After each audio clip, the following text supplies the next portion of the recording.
today in all of our conversation and work. I want to acknowledge that we are meeting today on unceded and unsurrendered land that has been inhabited by Indigenous peoples from time immemorial. Now for Ontario, Ontario is covered by 46 treaties and other agreements, including land purchases by the Crown. And we recognize that ONN's work and the work of our network, our wonderful folks like you, are working across traditional Indigenous territories across Ontario. For the ONN office, we're located on the on the territory of the Wendat, the Haudenosaunee, and the Mississaugas of the Credit. And this territory is covered by the Dish with One Spoon Treaty and is also covered by the Upper Canada treaties.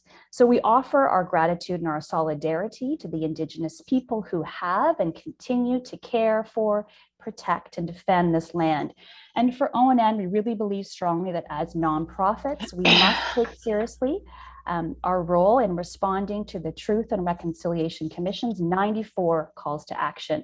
So what this means for ONN is we embed this into our policy files and our advocacy work, thinking about concrete ways to move forward the calls to action and to promote the self-determination and well-being of First Nations, Inuit, and Métis communities. And so we're thinking about this in things like our policy work on job creation, land for affordable housing and services, and economic structures such as social finance funds that are really community-driven.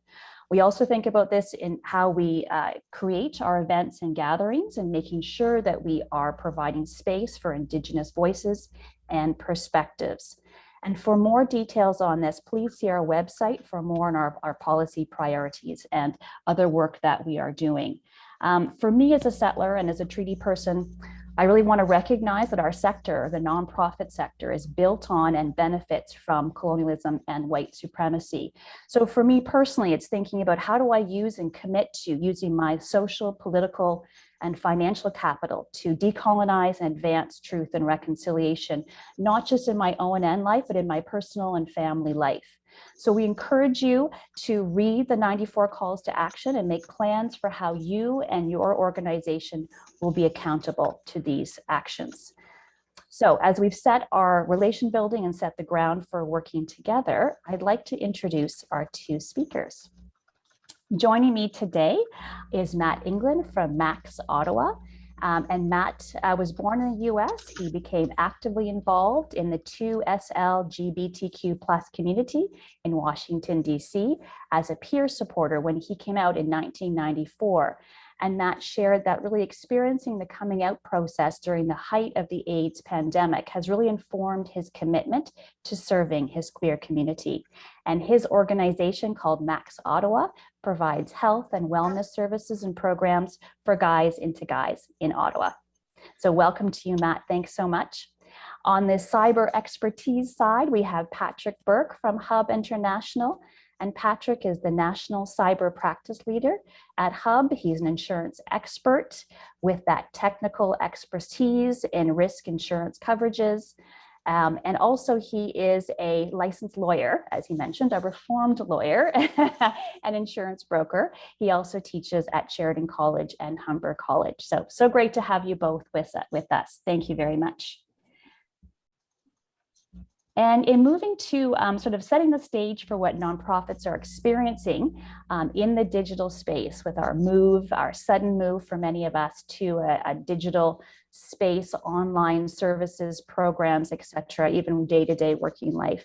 A couple of things I wanted to share with you. Based on ONN's June survey, we surveyed the Ontario nonprofit sector, what was happening as a result of the pandemic on their organizations and operations. We know that access to broadband internet and supports, either in the form of funding or training, were really needed for all types of organizations, big and small, to be able to continue to serve communities. We also know from our friends at Canada Helps, they did a 2021 digital skills survey, that nonprofits want to and really recognize that they know they need to adopt digital tools, but there's a lot of challenges to be embracing that new digital format. Thinking about things like the adoption of digital tools, but not having the time to make it a priority is definitely a consideration. the lack of either funding or skills or expertise or knowledge of how to use these digital tools is a challenge that 55% of charities have expressed. Also, too, in terms of the gaps in technical and digital technology and feeling comfortable or confident in doing that. A number of respondents noted that they feel that their skills are more like fair or poor on that. And from the O&N survey, we know that even in terms of access to internet, we can't assume that everyone has access. We can't assume that everyone has, especially in rural areas, has broadband that will support the kinds of tools that we're using. And some folks that were telling us, respondents in the survey, that it was hard to move to those online platforms and that they were only able to serve, say, 20 or 25% of their current members when they did that. Hiring is also, and labor is also a big problem for many organizations. How do you hire folks, having the funding to be able to hire folks with those skill sets, and that smaller organizations were noting that they were falling behind larger organizations who already had the qualified people with skills and time to move to these new services. So that's the context for the sector. But what I want to explore is what it's like to continue to do this work in this environment. I want to turn to Matt at Max Ottawa to ask him some questions about how Max Ottawa has been using that overused word pivoting to digital services and programming. So I want to turn to you, Matt, and I've got a few questions for you and we'll start there. Great. All right, excellent. So Matt, thinking about when the pandemic hit in 2020, did Max Ottawa have any services available online? And if not, how did you move online? So we did not have any services online when the pandemic hit, but we responded very quickly to the pandemic and we moved the majority of our programming online immediately, made certain that any of our new initiatives were held remotely via Zoom or social media, and then moved our in-person navigation and services to phone or individual Zoom calls as well. And we had just started a program called Senior Pride Online, which is a tablet exchange program and a technology training program. And we're hoping to expand that program. It was initially for our senior members of our community, but we're hoping to expand it to other marginalized individuals that might not have access to technology. That's great. How has the response been to that new program? A little slow, I think, mostly just because this is a whole other topic. Just reaching the community during COVID-19 is very difficult, especially people who don't already have good access to the online world. So it's definitely something we're working on. That's really fair. Thank you, Matt. A lot of orgs are experiencing that and trying to make sure they can still continue to reach their folks in the communities. Thinking about challenges or opportunities that your team has faced in moving or hosting services online, what have you found so far? So initially, there was the added expense of multiple Zoom accounts, and we're working on getting more of them, but initially we were all sharing one. Now we're sharing two, and our staff is continuing to grow as well. So the way we worked around that is we created calendars and so forth to coordinate usage, and that's been going pretty well.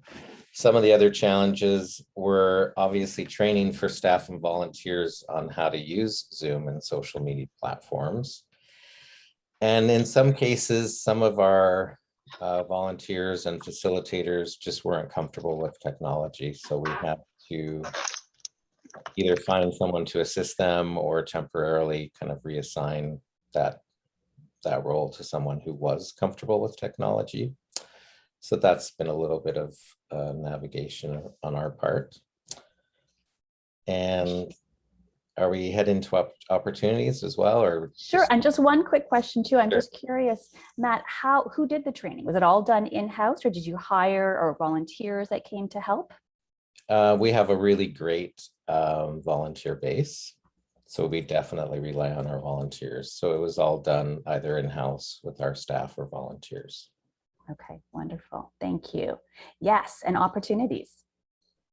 And so then the opportunities, I think the biggest one is that going online or doing hybrid events, which is what we call when we have a combination of Zoom and in person, that's allowed us to bring in guest speakers and facilitators that we wouldn't have been able to bring to in-person events just because of cost and travel and everything. So that's been definitely a positive. And then also another main thing that we've noticed is people who have difficulty accessing transportation or might not feel comfortable coming to our office because of where it's located in the city for various reasons, they're now able to attend our activities virtually. And so we've seen a good turnout for our events. And we've also seen new people because of that, that would have not come to in-person events. And then also as the restrictions have lightened, as I mentioned, so we've now begun offering what we call hybrid activities where they can be held online and in person. And so I personally coordinate the senior group here at Max Ottawa. And that's definitely one group that will probably definitely continue to use the hybrid event. I think most of our activities will, but in that particular population, for instance, driving to an event at 7 o'clock in January is not necessarily In Ottawa, yes, the yeah. thing that you want to do. Yes. And so it's been a plus for that, for sure. Good. So it's definitely some pluses, as you said, in moving online, or at least doing hybrid. What do you see for Max Ottawa post-pandemic whenever we get there? I know we're not there yet, but when we get there, what do you see? So we definitely are planning to continue the hybrid model because we've seen, as I mentioned, that it really allows us to bring in guest speakers and access people that we wouldn't have access to, and from people that we wouldn't have been able to connect with in the past. And are you seeing that scope too? I mean, you're focused on the Ottawa area. Are you seeing the scope of folks joining from outside of that region? Well, yes, that's actually quite interesting, especially some of our social programming. We're able to have people attend from other places, which is great. And again, bring in the expertise and speaking opportunities for people as well. That's great. Excellent. So thinking about as you've moved, done hybrid and moved online, cybersecurity, confidentiality, of course, would be a really important element of Max Ottawa's work. What are some concerns for your organization? Maybe 3 things that you want to know about cybersecurity. So obviously, how we can best protect the privacy of our participants and presenters, and what kind of costs there might be involved in providing cybersecurity benefits to these people. And then associated with that would be, moving forward as a nonprofit, are there any free or reduced rate services available to us? Great, excellent questions for sure. Thinking about the infrastructure, protecting folks that you're working with, and also the cost and whether there are any opportunities going forward. No, that's great. Thank you, Matt. That really is helpful for kind of set the stage for what we're talking about today. I know that we may feel like as small organizations, we don't really, this doesn't affect us. It's only about large businesses that are impacted. We know, and we're hearing lots of unfortunate stories of orgs of any size and anywhere in the country. So great. Well, thank you. It was so great chatting with you. Thank you so much, Matt. You're welcome. Really helpful to get that perspective and learn more about Max Ottawa. Sarah, before we move to Patrick's presentation, there's a question in the chat box. So maybe Matthew can address that. Sure. Yeah, I'm happy to read that out, Matt, for you. What, in more detail, how do you do hybrid events? How do they work? Is there a camera on the speaker? And how do people online contribute thoughts and questions? Yeah, so at the moment, because of the restrictions, we don't have a lot of people attending in person because we have a limit to how many people can attend. So it's been quite easy to either have the camera on the speaker or potentially, if the group is comfortable with it, like for instance, the last senior group that we had, some of the participants were on the camera as well. And then we just make sure that it does take a little more effort to make sure that you include the people who are online, right? Because you can't see them as immediately as the people that are there in person. But so far it's worked pretty well. But the question just made me realize, obviously, as we move forward and we become larger, having larger people in person, larger groups of people in person, I would still think we probably would just have the focus of the camera on the presenter. And maybe if people had questions, they could come up to the podium or something. We'll have to figure that out. Yeah, no, it's a great question of how do you do that without feeling stilted, that you're not just having camera on one person, that the folks who are joining online can see the scope and breadth of the events that you're doing. No, it's a great question in terms of production logistics. Excellent. Thank you, Doreen, for your question. Any other questions for Matt? Happy to take questions here. I think in the first part of the pandemic, we were all just sort of doing it as we went, on the fly, and learning as we went. Yep, for sure. Yes. Okay, good. Well, it's good to have those concrete examples. Excellent. Thanks so much, Matt. Thank you. Welcome. And speaking of cybersecurity and what we do and how this impacts us, I'd like to turn it over to Patrick to talk to us about what we need to be thinking about as organizations in maintaining and looking at what happens if we have a cybersecurity threat. Over to you, Matt. Sorry, over to you, Patrick. Excellent. Thanks very much, Sarah, and thank you for having me today, the opportunity to present to everybody. It's a great turnout today, so lots of people here, and happy to take questions, whether in the chat box or if I'm not sure if it's unruly enough to suggest you can unmute and quickly ask a question if you'd like, but probably more so in the chat box. But so I'm here to share with you a little bit of information about about cybersecurity risk protection and mitigation, as the graphic suggests. And I'm likely to take I will be taking an insurance angle on it, of course, as that's the business that we're in. But I think there's very practical elements to what we're going to be talking about today. Just to give you a flavor of what's going on, we can pick up the newspaper and read about all sorts of events that are taking place, and how significant they are, but see how it really plays into organizations in your sector and how the threats are still there, but there are still protections that could be put in place to help. So with that, I think we'll just turn on to the first slide. I know everybody loves to hear of statistics in this wonderful space, and I could likely cure people's insomnia with how many statistics I can fire at them. But here's a few that we thought were notable. You can see about the spike in cybercrime that we've been seeing in Canada and amongst organizations. The reported losses amongst the insurers are climbing and escalating.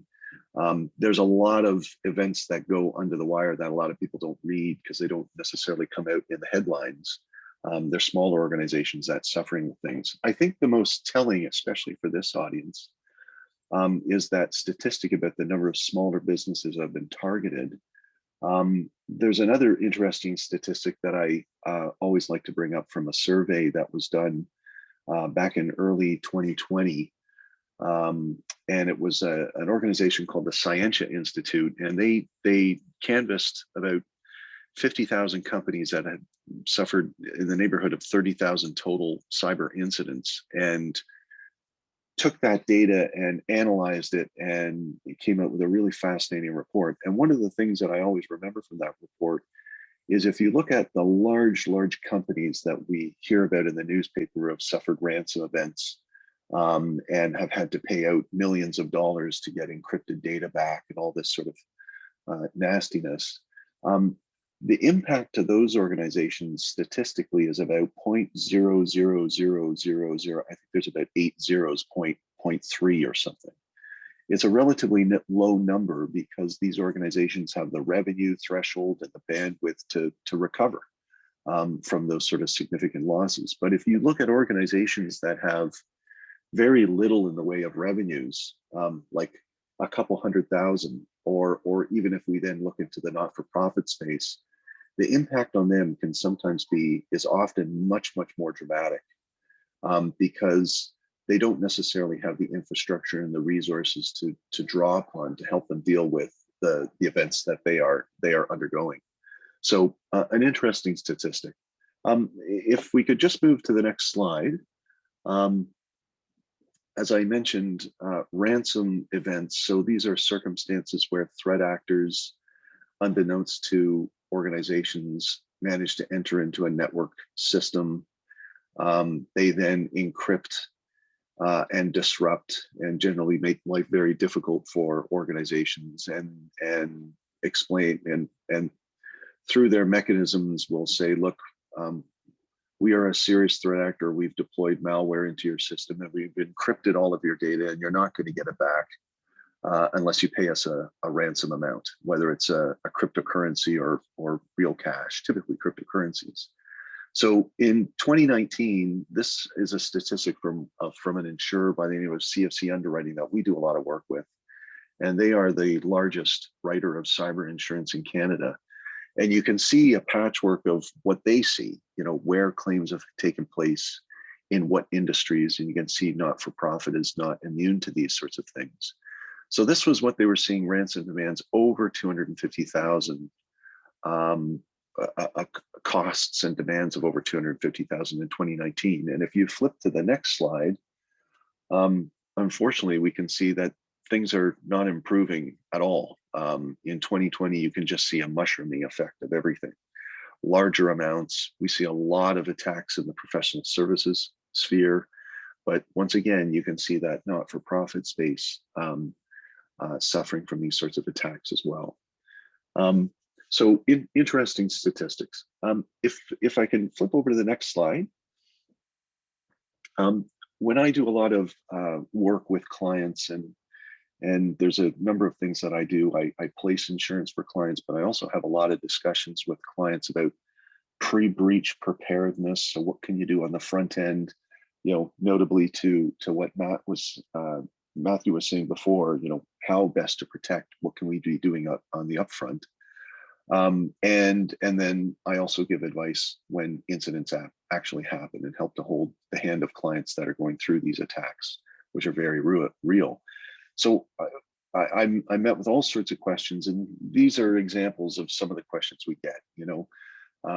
There's very much a belief that the cybersecurity issues are IT issues, and it's the purview of the IT department. And hey, we invest a lot of money in our cybersecurity posture, and we feel really well protected. Unfortunately, the reality is that while yes, network systems security and investing in that is very important, you do not want to invest in that. But regardless of the amount of investment that's made, these attacks still do happen. And they happen not only to organizations, they can happen to the third-party vendors that they rely upon, who then have an impact on the organization too. So pretty much everybody is vulnerable to attack. In many cases, the attack vectors come from unsuspecting employees who are clicking on things and inadvertently have systems impacted and corrupted through threat actors. Another one, of course, is from organizations that say, look, we're very small. We don't hold on to a lot of information. Can't imagine that the threat actors have any interest in going after us. Once again, the reality is that these hackers and cyber criminals are entirely agnostic. They really don't care who you are. And their whole sole purpose is simply to disrupt and to try to monetize from that disruption. In many cases, as they throw their wide net out to everybody, they often don't even know who they've caught until there's a communication link that starts to set up. And once again, statistics have shown that smaller organizations can often suffer a greater harm than large organizations when they are met with these attacks. So on to the next slide. I'm conscious of time too, so please, if Sarah, if you need to move things along, just let me know. But we often speak to clients about kind of grouping the threats into different categories, and I often like to talk about sort of 3 pillars of where the problems are coming from. We've talked about cyber ransomware, cyber extortion events. We've seen a significant rise. We saw a little bit of a lull in 2018 and 2019.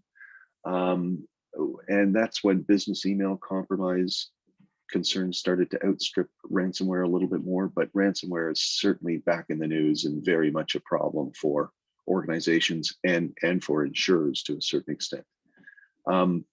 Another one that's interesting is external accessing confidential information of organizations through what I'll call affiliates.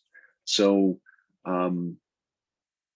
the threat actors are often looking for the path of least resistance, and they're able to pivot from less secure platforms, ideally into more secure platforms, to try to find more and more privileged accounts.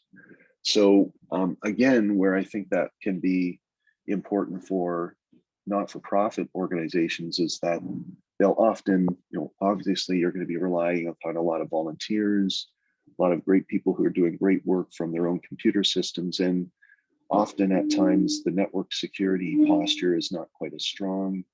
And so threat actors can take advantage at one lower level in the chain, if you will, and start to escalate to higher privileges. Threat actors are looking for any entry point. The Target event that you may have heard of in the news many years ago, which caused serious concern and disruption to Target, actually came through an HVAC vendor. So there was an HVAC vendor who had pass cards and credentials to get into the system of Target, and it was actually them being the weak link in the chain that allowed them to get into the Target system. And then the last one are phishing attacks, and these are where unsuspected links are clicked on by employees that they seem to be really innocuous, but then they end up locking down systems and could eventually evolve into ransomware attacks too. But just, again, phishing attacks that lock systems and make life difficult for organizations. So 3 generalized pillars of exposures that we're seeing a lot of. Those are some of the examples of them. On to the next slide. So when we get into the sphere of insurance and we talk about what kinds of insurance products are available for organizations to transfer the risks that they have, we certainly have a lot of clients who will say, look, Patrick, we're buying all sorts of insurance. We've got general liability for slip and fall incidents. We've got a property policy that if there's a flood or a fire, we can have some business interruption coverage. We have crime coverage. We have coverage to insure our boards of directors, all these wonderful lines of coverage. Surely within all of these, there has to be some kind of capability for protecting us in the event of a cyber attack.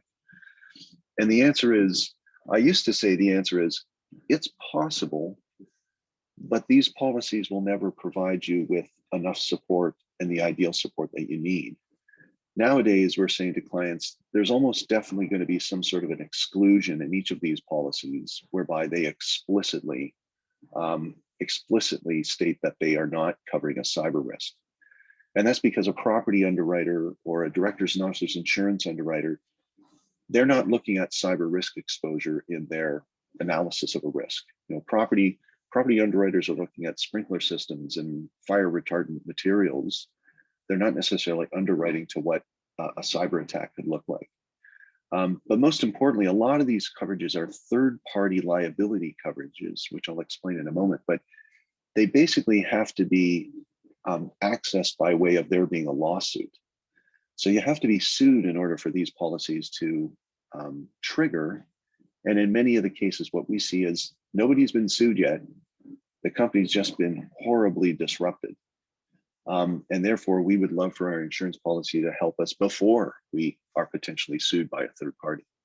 So interesting coverages. They're all important coverages for organizations to consider, but there will be gaps in your insurance program without this wonderful thing called a cyber insurance policy, which I'm now going to chat with you a little bit more about. So the way I like to go about explaining cyber insurance to clients is that they're kind of magically divided into two major types of coverage. So the first is what we call third-party exposure. And for those who are less familiar with that term, it basically means a policy that's going to respond if you do something wrong, a third party suffers a financial loss as a result of that, and turns around and sues you. Say, my problem's now your problem, I'm suing you for this. And when it comes to a cyber insurance policy, they typically have three major components to that liability protection. So I'd like to start at the bottom. We've got our internet media liability. So organizations, whether not-for-profit sector or otherwise, that have a lot of content that they send out through social media, through electronic communication platforms. If there is any hint that they have communicated something that's a misrepresentation or something that is defamatory, and the third party feels aggrieved by that, they turn around and sue. The policy is designed to respond to that. So that's our internet media liability coverage. The next one is network security. So that suggests that if your network system has a problem, and as a result, a third party suffers from that and brings suit, there's going to be coverage. So in the old days, we used to talk about viruses being sent out from one organization to another and infecting a system and causing havoc, and the person that had the harm suffered then turns around and sues. But nowadays we talk more about circumstances where your organization is infiltrated unbeknownst to you. The threat actor then pivots to another vendor that you work with and causes mass destruction with their network system. And upon investigation, they find out that the problem came from you. They may turn around and sue, and that's where your policy is going to respond.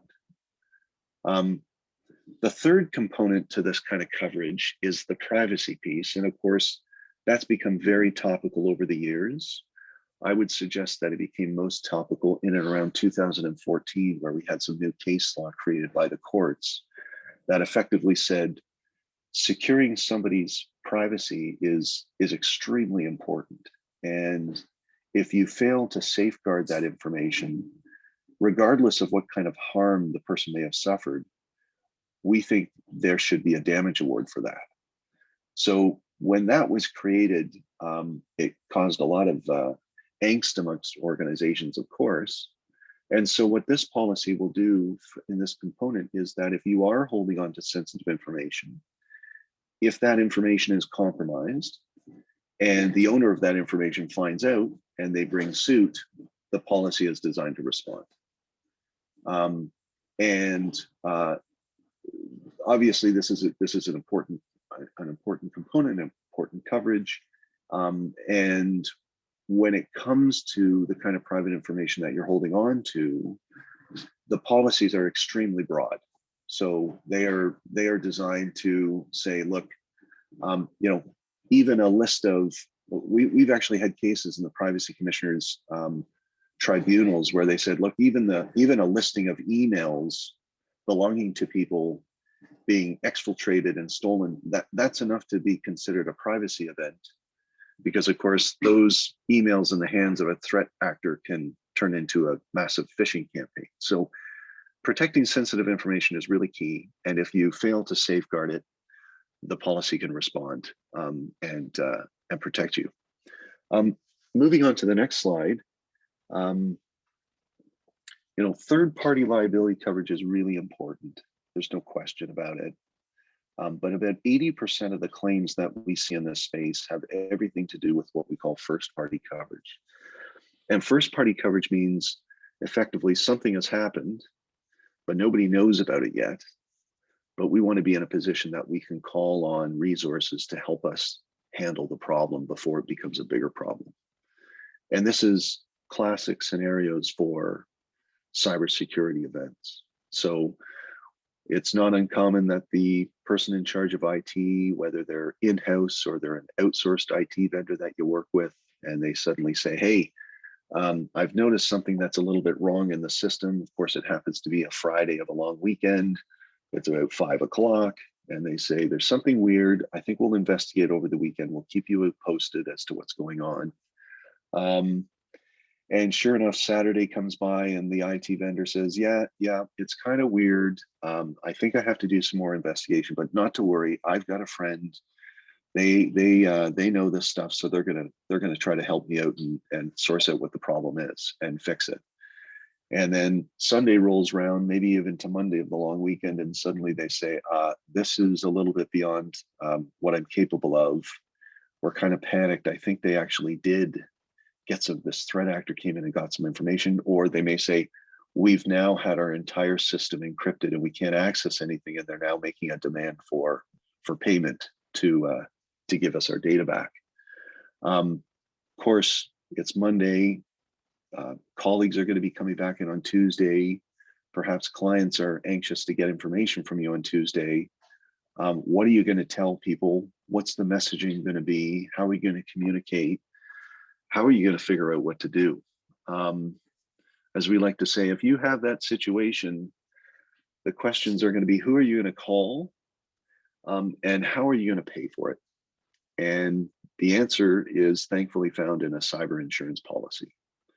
So these policies are designed so that with one call into the insurance company, they will give you access to the resources that you need. Ideally, it first begins with legal resources. So the specialist lawyers who practice in this area will show up and say, okay, what do we know? What do we not know? Do we have to hire any forensic investigators to find out the source of the problem? Perhaps we should make a determination on whether or not you have to notify people yet of the problem. Maybe you have to notify the privacy commissioner. That person's going to be there to give you all that great advice. If you do have to hire a forensic specialist to look at your system and to try to clean it up or find the sources of the problem, and hopefully it's not too bad, because if the right people aren't brought in to help you, they can sort of be trampling around the crime scene, if you will. So you want to get those forensic specialists working with you immediately. You may have to notify people, as I said. You may be holding on to some sensitive financial information belonging to people, and maybe you have to give them some credit monitoring protections. The policy will cover all of those costs that you have, and more importantly, give you access to the best people who can help you deal with that. If there is a ransom demand, the policy will pay to negotiate, and if need be, pay the ransom amount. If you have to recover and restore any of your data from other sources because it's been lost, the policy can help to do that. And finally, if you're out any additional expenses, or if you're in the case of a company that has income that's being lost as a result of being down for any period of time, there is a business interruption component that can be purchased as well with these sorts of policies. So that's the magic of a cyber insurance policy. And I would suggest that first party coverage is probably most critical. It's going to be the most cost effective retainer you'll spend to get access to the experts that you really need. As far as the state of the cyber insurance market is concerned, not to be all doom and gloom, but it is a challenge. It is a challenge for most organizations these days. Hate to say it, but insurers have been paying out an awful lot of money when it comes to these sorts of claims. And so all we do is we try to manage expectations of clients as to process. There are applications that have to be completed. There's questions that have to be answered. Again, less of a concern, I think, for the not-for-profit sector, but limits and capacity. So how much limit you can buy is being carefully monitored by the insurers. Costs have been going up over the last 2 years. Deductibles have been rising as well. But again, it's going to be very much dependent on what kind of industry and sector that you're in. There's some cyber insurance love to write insurance for not-for-profits, others a little less so. But that's part of the the process of finding the right partner for you to have as your insurer. But another important, and I think this comes back to something that Matthew was saying in terms of how best to protect and what all to do. You know, the insurance policy is definitely there as a backstop for you, and it will be there to protect you. But we are seeing a lot more insurers starting to insist upon having a very strong cybersecurity posture. So they want to see things like multi-factor authentication being used. They want to make sure that backup systems are being restored regularly, or backup data is being updated regularly. They will just have a lot of questions to make sure that they feel really comfortable with network security systems. But again, that's not necessarily going to be a barrier, I think, to most of the people in this call. I think securing the coverage will be possible. It just might take some time and a lot more questions being answered or asked and answered by underwriters. And with that, I think just some of the key takeaways, you know, it's about understanding what your exposure is. You know, all companies have it. If you're holding on to any information that's sensitive, if you use computers, you're pretty much a possible target and have cybersecurity and cyber exposure. Having a cyber policy in place it is a great way to transfer the risk that you have and to protect your organization. And if you do have a policy, you're just going to want to make sure to review it. You know, you may believe you have some sort of cyber insurance coverage as part of your general liability or office package policy, but you're really going to want to review it to make sure that it's offering all of those components that I was explaining in the earlier slide. And with that, hopefully we still have some time for some questions, and I hope that timing is working out all right. Sarah, back to you. Perfect, Matt. Thank you so much, Patrick. That was, yes, exactly the time for us to share. It was really helpful. And I was just making some notes as I was following along. And I think that there's definitely, I love what you said. Who are you going to call? And how are you going to pay for it? And then also, I was thinking, who are you going to notify, as you mentioned too, in terms of any of your communities, folks that you have online data for? How do you notify them? So that's really helpful. So we've got a couple of questions already, and wanted to jump into those. The first question is around aggregate loss pools. Are shared aggregate loss pools being used up by claims so much that that someone who is insured cannot rely on these for covering their losses? Are you seeing this in the industry? And so, if so, how necessary is it to obtain sole coverage versus a sort of pooled coverage?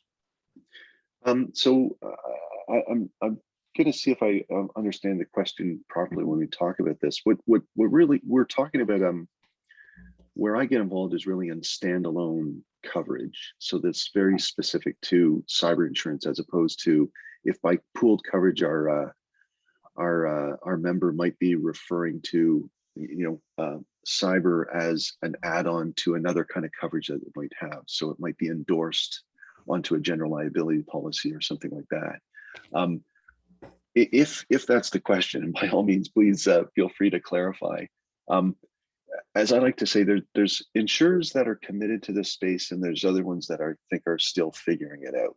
I think that's a nice way to say that there's some insurers that know what they're doing, and I think there's some insurers that don't really know what they're doing. And there's some insurers that are offering products as a sort of add-on throw in to an existing policy. And all I would suggest that if there is some sort of added cyber coverage to an existing policy, it's not going to be nearly as robust as getting a standalone policy. It's probably going to have a very, very small limit. So you're just going to want to be careful. It's a little bit of you get what you pay for. If the question was more about like, where is this coverage going, and are the losses so significant that insurers are, you know, less excited about being in this kind of marketplace? No question, it is tough for insurers, but part of it, what I do is keep in touch with them on a regular basis. We've seen some insurers exit the marketplace of cyber, but not a ton. But what we have just seen is a lot more scrutiny, a lot more insurers being careful about how they are deploying their capacity. So They may deploy less of it per risk. They may decline to write something for fear that there is the concern of exposure and claims and whatnot. But they are still to write it. And they are continuing to be committed to the space, all the various insurers that we work with. I hope that helped answer the question. That's great. Both, yes, thank you. Gregory says yes, covered all the bases. Great. So thank you from both sides. That's really helpful. Excellent. And an Thanks, important Gregory. point. So just an add-on is not the same thing as having exclusive coverage that would cover all the elements. One of the questions that we have here is, with the nonprofit with mostly volunteers, does cyber insurance cover when volunteers experience a breach with their system when they're doing volunteer work for the nonprofit? So a great question. In general terms, I would say yes, it does cover them. In fact, I was just looking at a policy for a client earlier today where they had an issue of bringing volunteers into their network and working at the organization to do work. And the concern was, hey, can we represent to these volunteers that they're going to be covered under the policy? And so sure enough, looking at the language of the policy, there was coverage there. So what I would say is that the underwriters, when they're looking at a risk, they're going to have a pretty good sense as to what the general exposure of your class of business is. So any underwriter that's prepared to write cyber insurance in the not-for-profit space will be very alive to the fact that not-for-profits are very much dependent and reliant upon volunteers and the excellent work that they do. And so they'll most certainly take that into account in their underwriting to know that there are volunteers perhaps working off their own computer systems and whatnot. So yes, it's going to be taken into account, and a policy really should provide protection for those individuals. Okay, good, thank you. Our next question is about moving to the cloud, such as OneDrive or third party. What's ERP applications? What does ERP stand for, Patrick? Do you know? It could be, well, ERP in my world is an extended reporting period, but they could just be some sort of, a third party provider of data storage services or whatnot. So rest assured, there's so many acronyms that get thrown around in the space that there we go, enterprise resource planning. So system. Okay. What and thank you, Gregory, for the question. It's an excellent one. And what we're really talking about is organizations that are obviously very much dependent upon data storage companies, cloud providers, as people often refer to them as. And the answer is, again, with an ideal standalone policy, it should extend coverage for that. And so sometimes often how that's done is that the insurance policy will define the insured's computer system, and the computer system definition in the policy will include not just their own system, but any other cloud provider that they may rely upon. So if we're talking about a privacy issue and an organization being very much reliant upon a cloud provider to store that private sensitive information, and if there's been some sort of incident and clients come and bring suit to say, hey, I'm really upset with you, the law will consider you as being the custodian of it, regardless of where you decided to store it. And so these policies say, hey, look, we consider the third-party provider to be part of your network system, and therefore, ideally, they should respond. Again, always dependent on policy wordings, of course, but it should really respond. Okay, so could be helpful, or at least a consideration when the underwriting is being done. Okay, good. Thank you. Our next question is thinking about that being proactive. Would you recommend that nonprofits consider risk assessments around cybersecurity conducted by an external party? So another great question. Bottom line is yes, I do think it's a good idea. A number of years ago, when this industry and this particular coverage line was in early days, and capacity was plentiful, and the threats were not as great as they are now, The application process used to be very, very simplified. A couple of pages of information completed. There were a lot of nice to haves, but not a lot of need to have. So nice to have employee training, but not necessarily need. Nice to have a business continuity plan, disaster recovery plan, or incident response plan. Used to be a nice to have. Those things are all close to need to haves. Again, depending on industry, size, etc. Some insurers can be a little bit more flexible with what their demands are there. But there's no question that there is a need to commit to having very strong cybersecurity credentials and a strong posture. And so it certainly doesn't hurt, and it makes the story and the negotiations with the insurers much, much easier if there is some sort of cybersecurity assessment that could be relied upon. Now, what I can tell you as well is a lot of the underwriters are starting to rely upon what I call scanning technologies. So they've partnered with various third-party security companies that will do a scan of an organization's security posture without necessarily being a penetration test or going behind firewalls. But they'll do a quick scan, and that will produce a report that will give a score as to where they see the posture being. And they're usually, 15 to 20 page reports that will break things down into where the concerns might lie. And we find those are really helpful to provide to clients, so that at least it gives them a benchmark upon which to ask questions. So that can be done, and that's the kind of thing that could be put in the hands of a security assessment company. Might make their work a little bit easier, might help to reduce the cost of getting that done. But all in all, the more you can demonstrate a strong cybersecurity framework and posture, the more excited the insurers are going to be to write your risk. Okay, good. Exciting and insurance in the same sentence. I love it. Fair enough. Touche. But it's important. It is important, which is why we're having this conversation today. But I think thinking about that, Patrick, like, what are some of the key questions that organizations should be thinking about and asking insurance providers as they shop around?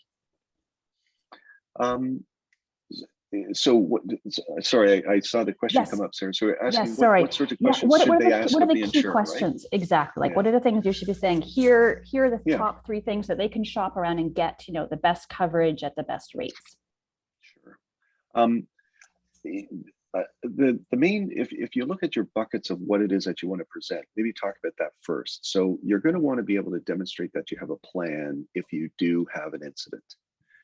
If you suffered some sort of privacy event or cybersecurity event, how bad could it be?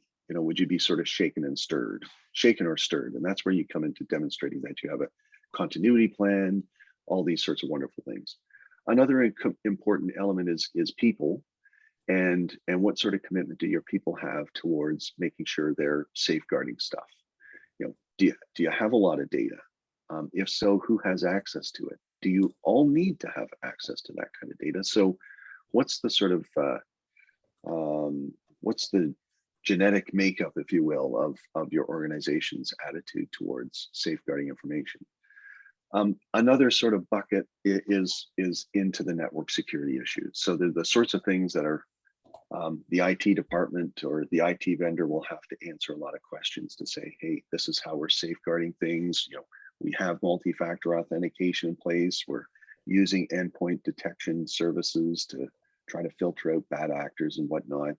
And then the last one bucket I would say is your vendor relationships and how reliant you are on vendors, because they want to get a little bit of a sense of your supply chain of who all is kind of sort of part of your network. So those are the important things, I think, to demonstrate to the insurer that you make for a good risk. As far as what you would want to get out of your insurer, you're certainly going to want to make sure that they're a known quantity in this space. Do they have a track record of writing cyber insurance? Can they write standalone insurance, or are they just writing it as an add-on to a package policy or general liability policy. Let's face it, at the end of the day, you're buying this policy for claims and claims management. And so, you know, finding out how their claims management process works, who are the vendors that you would have access to, the third-party vendors if you had an incident. Often, if we have clients that have a preferred vendor, whether it's a preferred forensic firm, whether it's a preferred law firm, we can often negotiate with the insurer for that firm to be on the panel, and therefore the person that you can call, you know, at midnight with an issue. They're going to want to make sure that they're proper experts, of course, but that can be arranged. So I think that's really important, knowing that you're with a committed insurer in the space, that they can offer that standalone kind of coverage, and then that they have really the resources that you need if, heaven forbid, you have an event. That's so helpful. Thank you, Patrick. That's really helpful for us to think about how we can prepare that. And it struck me too when you said, you know, asking your IT team, and often for small orgs, there is no IT team. It's often done off the side of the desk by someone. So really helpful to have these very specific things that we should be thinking about before we even start to approach an insurance provider. And there's a quick question here about carding and the threats around, but I'm not sure if there's a little more information to help us answer that question about what kind of carding. I'm not sure of the question there. And then Cameron has asked if there's a list of reliable cybersecurity insurance companies that are well known to work with nonprofit organizations. Not sure if you know that, Patrick. Sure. I mean, we certainly, if that person would like to get a sense of that, I mean, they'd be more than welcome to send us a note, and we can come back with some names of the different insurers that work well with not-for-profits and that are in this space. You know, keeping in mind, of course, that the insurers that we work with, they go through brokers. So you know, we're happy to provide that information. All I'm saying is, if you knock on the doors of the insurance companies directly, they're gonna point you towards your insurance broker to help you place the coverage. But as far as the names of those insurers, we'd be happy to provide that. That would be great. Thank you, Patrick. And I know we're almost at 2 o'clock, but there was also questions around sample cyber policies. So we could talk about that offline and include that in our package of material to send to folks on the call and those who registered. So we're at 2 o'clock. I do want to wrap things up, but I want to say thank you so much to Matt and Patrick for this really helpful presentation, providing on the ground examples and also ways that we can mitigate and think about insurance coverage, but also ways we can build our protection. That was fantastic. I really appreciate all of the information, really practical for our network. So thanks to everyone for joining. Thanks for joining today. One quick plug, we are having our nonprofit driven conference at the end of this month. One of the workshops will be on digital transformation from our friends at Canada Help. So more on the tips and tools on how to go digital or strengthen your digital work. So please join us there. Thank you everyone for joining, and have a great afternoon. Take care, everyone. We'll see you again next time.